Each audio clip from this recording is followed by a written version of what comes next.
CE class really helped me to understand what the deeper meaning of salvation. That this is about accepting Christ as our Lord and Savior and how we live and study His Word. Dati po ay nagtatrabaho ako sa Saudi Arabia, OFW po ako. Nag-aaral na rin po ako dun sa Saudi Arabia ng mga salita ng Diyos.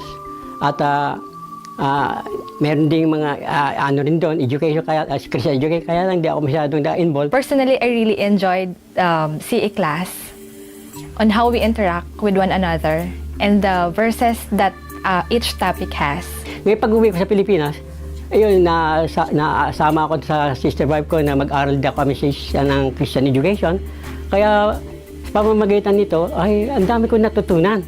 It's really more fun in CE, and dito ko na-experience yung ipapalid ka nila ng praise and worship, and at the same time, ipagpe-pray mo yung class na hindi mo alam kung anong sasabihin mo, kung anong ipagpe-pray mo. So, sobrang nakaka-touch. Yung buhay ko noon ay pawendang-wenda, pero ngayon po ay talagang sa ano po ng Holy Spirit, ng Santo Espiritu, ay tinuwid niya ako at sumunod sa kanyang landas. Gusto ko ma-experience nyo kung anong na-experience ko and na-experience ng batch ko.